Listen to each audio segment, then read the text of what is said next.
जब भगवान ने ये दुनिया बनाई तो यहाँ पर हर एक चीज बहुत सिस्टमैटिक सेट करी, है ना दोस्तों।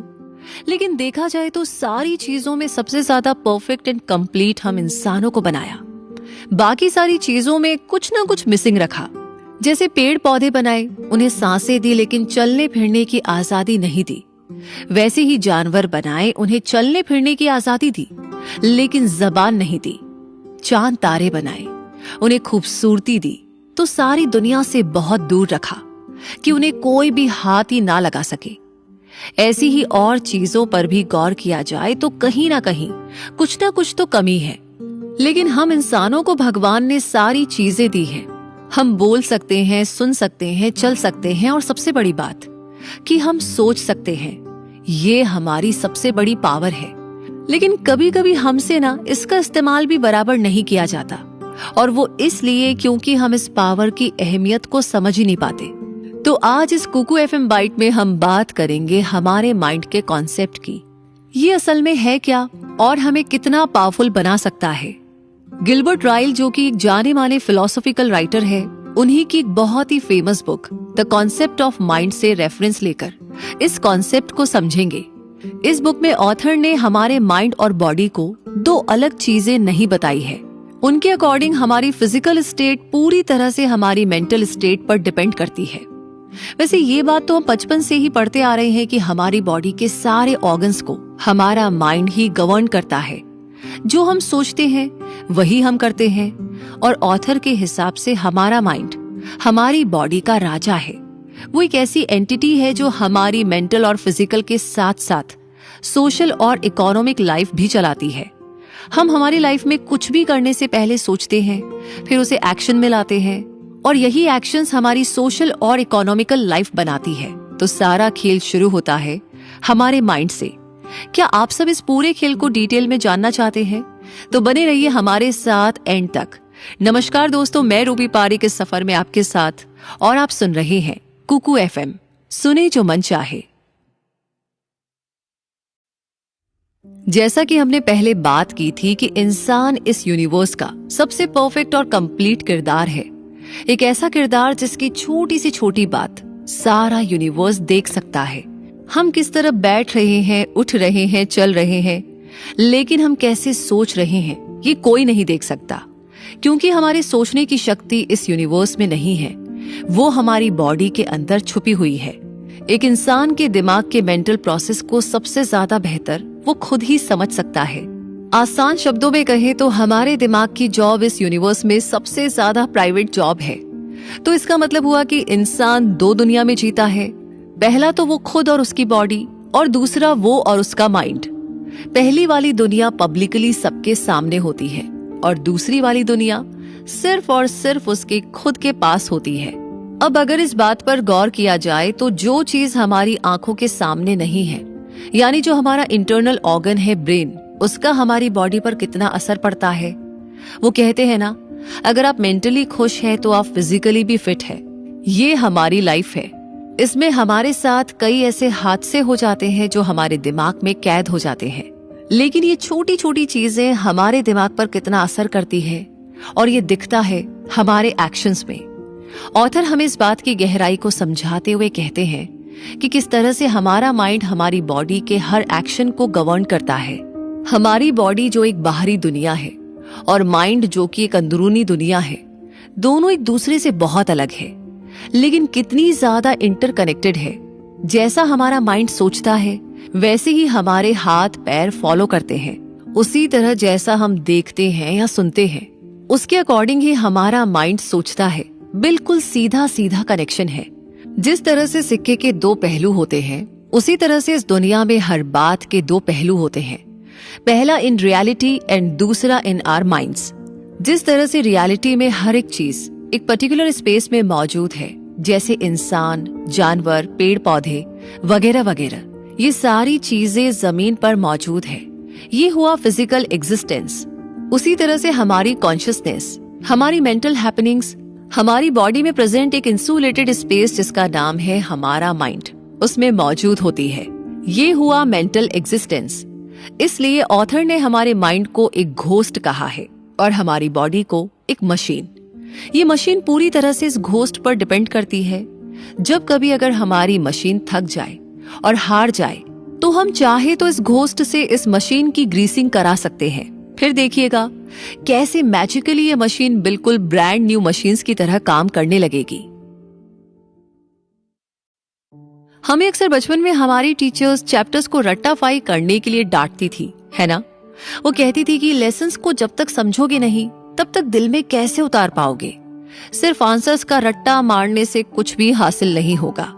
इसी कॉन्सेप्ट को ऑथर ने हमें अपनी इस बुक में समझाया है। वो बताते हैं कि नॉलेज दो तरह की होती है। पहली तो नोइंग हाउ, यानी किसी भी स्किल या प्रोसीजर को कैसे किया जाता है उसकी नॉलेज होना। नोइंग हाउ हुआ आपकी एबिलिटी। इसमें आपको ज्यादा सोचने की जरूरत नहीं पड़ती। जैसे बाइक चलाना, स्विमिंग करना, हॉर्स राइडिंग, ये सारी एक्टिविटीज आपकी स्किल्स भी बताती है और आपके एक्शंस में आपकी इस नॉलेज का अंदाजा लगाया जा सकता है। वहीं दूसरी नॉलेज हुई नोइंग दैट, यानी ऐसा है तो है, ये बात फैक्ट है, हम इसे चेंज नहीं कर सकते। ये एक तरह की प्रपोजिशनल नॉलेज है और ऐसा है तो है, हमारे कुछ करने से या सोचने से कुछ भी बदला नहीं जा सकता। जैसे फ्रांस का कैपिटल है पेरिस, वाटर 100 डिग्री सेल्सियस पर ही बॉईल होता है। ये बातें फैक्ट है तो है, ये नॉलेज आपकी अंडरस्टैंडिंग बताती है। ऑथर गिलबर्ट राइल ने इन दोनों नॉलेज को हमारे ह्यूमन माइंड की दो अलग अलग फैकल्टीज नहीं बताई है, बल्कि उनके अकॉर्डिंग ये दो नॉलेज एक इंसान के दिमाग की डिफरेंट मेंटल अंडरस्टैंडिंग्स हैं। नोइंग हाउ हमें इस दुनिया में रहने के लिए काबिल बनाता है और नोइंग दैट हमें इस दुनिया की सच्चाई से रूबरू करवाता है। तो आप किस तरह से इन दोनों नॉलेज को अपनी डेली लाइफ में इस्तेमाल करके प्रोग्रेस हासिल करते हैं, ये आपकी इंटेलिजेंस को दर्शाता है। ग्रोथ उन्हीं के हिस्से में आती है जो अपने एक्शंस को फूंक फूंक कर लेते हैं। किसी भी बात की नॉलेज होना इनफ नहीं है। जब तक आप उसे अपने एक्शंस में नहीं लाओगे तो आपकी वो नॉलेज किसी भी काम की नहीं है। जैसे एक शेफ अपनी रेसिपीज बनाने से पहले अपने माइंड में उन्हें दोहराता है। एक चेस प्लेयर अपनी हर चाल के पहले गेम्स के सारे रूल्स को अपने माइंड में रिपीट करता है, तब जाकर वो अपनी टर्न लेता है। इसलिए कहा जाता है कि जब भी आप कुछ करते हैं तो पहले आप उसकी थ्योरी अपने माइंड में लाते हैं, उसके बाद आप उसे प्रैक्टिस में लेकर आते हैं एंड एज अ रिजल्ट आप अपने काम में सक्सेसफुल हो जाते हैं। A bit of theory and a bit of practice हुआ आपकी सक्सेस का एक गोल्डन फॉर्मूला। कई बार हम जब कुछ नया दिल से सीखना चाहते हैं तब हमें उसकी थ्योरी लेने की जरूरत नहीं पड़ती। जैसे अब ड्राइविंग को ही ले लीजिए, हम में से कई लोग होंगे जिन्हें ड्राइविंग स्पेशली सीखने की जरूरत नहीं पड़ी होगी और वो भी होंगे जिन्हें एक गाइड की जरूरत पड़ी होगी। नो डाउट दोनों ही तरह के लोग बहुत अच्छे ड्राइवर्स होंगे, लेकिन पहले वाले केस में नई स्किल सीखने के लिए उन्हें उस पुश उस किक की जरूरत नहीं थी। और ऐसा इसलिए क्योंकि ये क्वालिटी उनके माइंड में पहले से ही फिट थी। बस करेक्ट्स और इनकरेक्ट्स को देख करके ही वो समझ गए कि इस काम को करना कैसे है और फिर उसे फिजिकली एक्शन में लाकर उसमें सक्सेसफुल हो गए। तो ये हुआ आपके माइंड के नोइंग हाउ की नॉलेज का पॉजिटिव एस्पेक्ट। हम इस नॉलेज के प्रॉपर यूजेज से हर तरह की स्किल्स में महारत हासिल कर सकते हैं। और आगे सफर में क्या कुछ खास है आपके लिए, जानने के लिए सुनते रहिए कुकू FM, सुने जो मन चाहे। इमोशंस ह्यूमन नेचर का वो हिस्सा है जो होता उसके माइंड में है, लेकिन उसके एक्सप्रेशंस में साफ साफ नजर आता है। ये एक इंटरनल कॉन्शियस मेंटल रिएक्शन है जो कि आपके बिहेवियर से एक्सटर्नल वर्ल्ड के सामने आ जाता है। ऑथर ने इमोशंस को ह्यूमन माइंड की कॉन्शियसनेस का एक ऐसा डिस्टर्बेंस बताया है जो उसके फिजिकल एक्शंस को अफेक्ट कर देता है। अब देखा जाए तो रियलिटी में ये बिल्कुल सच है। जब इंसान को गुस्सा आता है तब वो अपने होशो आवास में रहकर भी गलतियां कर देता है। प्यार में इंसान की आंखों में पर्दे पड़ जाते हैं। खुशी में इंसान सीधे चलने की जगह नाचते गुनगुनाते हुए चलता है और सैडनेस में इंसान को खुशी का माहौल भी उदास ही लगता है। तो अगर हम कहें कि इंसान के दिमाग में चल रहे इमोशंस ही उसके फिजिकल वर्ल्ड को डिटरमाइन करते हैं तो इसमें कुछ भी गलत नहीं है। राइल के अकॉर्डिंग इमोशंस 4 तरह के होते हैं। पहला इंक्लिनेशंस यानी मोटिव्स या किसी चीज की तरफ आपका झुकाव होना। दूसरा हुआ आपके मूड्स। तीसरा या एजिटेशंस यानी हमारे मन की अशांति या नर्वस एक्साइटमेंट। और चौथा हुआ हमारी फीलिंग्स। इंक्लिनेशंस, मूड्स और एजिटेशंस ये हमारे दिमाग की अलग अलग धुन है वहीं हमारी फीलिंग्स हमारे एक्शंस और बिहेवियर में साफ साफ दिखाई देती है। हमारी सबसे बड़ी प्रॉब्लम पता है क्या है? वो है हमारी प्लेजरेबल फीलिंग और डिजायर्स। अक्सर हम इन दोनों इमोशंस को गलत समझ लेते हैं, लेकिन ये दोनों इमोशंस हमारी पर्सनैलिटी और ग्रोथ दोनों को डेमोन्स्ट्रेट करते हैं। प्लेजर का मतलब हुआ एक ऐसी फीलिंग जिसे हम एंजॉय कर सके, वो भी अपने दिल से, और डिजायर्स मतलब हमारी इच्छाएं। जब हम किसी चीज के आदी होते हैं तब वो काम हमें आनंद देता है। जैसे मान लीजिए आपको गल्फ खेलना पसंद है, तो आपको गल्फ फील्ड में जाते ही आनंद महसूस होने लगेगा। आपके माइंड में सिर्फ ये गेम ही चलता रहता है। फिर आप इसमें अगर हार भी जाए तो भी आपको बुरा नहीं लगता, बल्कि आप फिर से इस गेम को रीस्टार्ट करते हैं। ये सिमिलर फिनोमिनन अगर हम अपने करियर के साथ लगाएंगे तो हम फेल होकर भी पास हो सकते हैं। इसलिए हमें अपने करियर को अपनी पसंद के अकॉर्डिंग ही चूज करना चाहिए, जहां हमें आनंद महसूस हो सके। इस समय अपने मन की इच्छा को सही तरह से समझकर हमें अपने डिसीजंस लेने चाहिए। इसके बाद हमारे मूड्स का भी हमारे कैरेक्टर पर बहुत असर पड़ता है। वो कहते हैं ना, first impression is the last impression. कभी कभी अगर कुछ समय के लिए हमारा मूड खराब होता है तो हम उतने समय में अच्छे से बिहेव नहीं कर पाते, कम्युनिकेशन में थोड़े रूड और साइलेंट हो जाते हैं, हमारे फेशियल एक्सप्रेशंस भी कुछ खास अच्छे नहीं होते, और ना ही हमारी तरफ से सामने वाले को अच्छी वाइब्स आती है। तो ऐसे टाइम में अगर सडनली कोई स्ट्रेंजर से हम टकरा जाए तो वो हमारे इस मूड के बेसिस पर हमें जज करता है और अपने माइंड में हमारे लिए रूड, प्राउडी, ईगोस्टिक जैसी इमेज बना लेता है। बट रियलिटी में हम ऐसे होते नहीं हैं। ऑथर ने अपनी इस बुक में हमारे इस मूड को हमारी सबसे बड़ी पावर बताया है। हमारा मूड हमारी ओवरऑल वेलबींग को प्रेजेंट करता है। ये हमारी वो फीलिंग है जिसे हम छुपा नहीं सकते। एट लास्ट ऑथर बताते हैं कि इंसान के इमोशंस दो डिफरेंट सेंसेस के होते हैं। पहला सेंस तो वो जिसमें इंसान अपने बिहेवियर को अपनी फीलिंग्स के हिसाब से एक्सप्लेन करता है। इस सेंस में हम हमारे इंटरेस्ट के हिसाब से एक्शंस लेते हैं। ये बेसिकली हमारे मोटिव्स और इंक्लिनेशंस को बताता है। और दूसरा सेंस हुआ हमारे मूड्स का, जिसमें हम अक्सर एजिटेशंस और नर्वसनेस की वजह से कुछ ऐसे एक्शंस ले लेते हैं जो कि हमें नहीं लेने चाहिए। तो यहाँ पर हमने इमोशंस के बारे में जाना, लेकिन इमेजिनेशन का क्या रोल है हमारी जिंदगी में, ये हम जानेंगे आगे। बने रहिए सफर में रूबी के साथ। सुन रहे हैं आप कुकू FM, सुने जो मन चाहे। इमेजिनेशन का मतलब क्या होता है? क्या हमारे दिमाग के ख्याली पुलाव को हम इमेजिनेशन कह सकते हैं, या फिर वो सारी इम्प्रैक्टिकल बातें जो हम सोचते रहते हैं बट रियलिटी में वैसा कुछ होता नहीं है? क्या ये इमेजिनेशन होता है? जी हाँ, इन्हें हम अपनी कल्पनाएं भी कह सकते हैं। लेकिन ऐसी कल्पनाओं का क्या फायदा जो हमें कुछ बेनिफिट ही ना दे? अगर आपके पास इमेजिनेशन की पावर है तो क्यों ना इस पावर को हम कुछ ऐसे इस्तेमाल करें जो हमारे लिए फायदेमंद साबित हो। क्यों दोस्तों, आप सभी क्या सोचते हैं इस बारे में?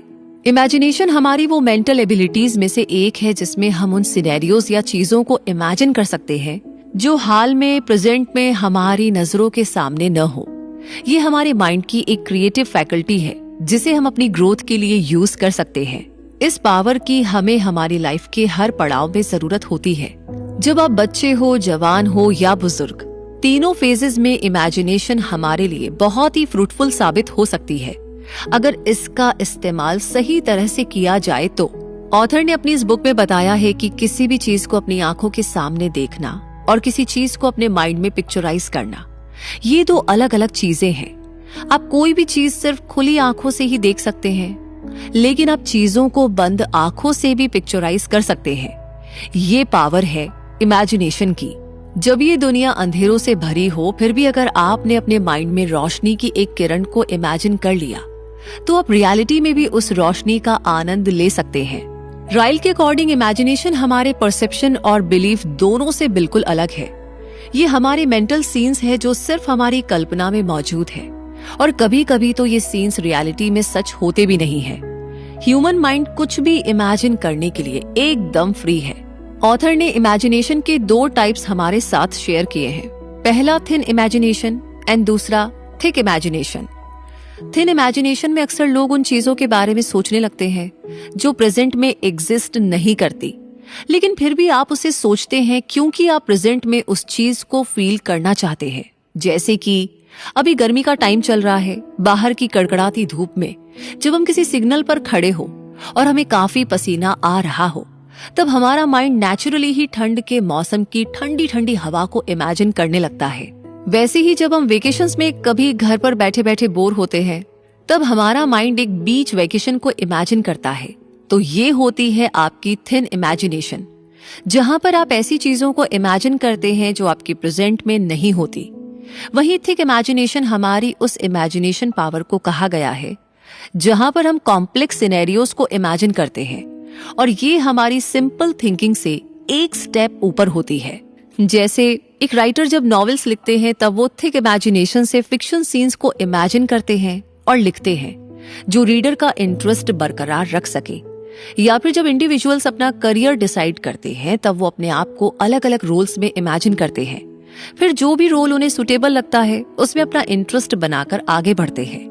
तो ये सब हमारी थिक इमेजिनेशंस होती है। इस तरह राइल ने हमें बताया कि कैसे इमेजिनेशन हमें फ्यूचर प्लानिंग, क्रिएटिविटी, पॉसिबिलिटीज को अलग नजरिए से देखने में मदद करती है। हमें कपड़े सामने वाले की पसंद से पहनना चाहिए और खाना खुद की पसंद का खाना चाहिए। क्या आपको भी कभी किसी ने ऐसा कहा है?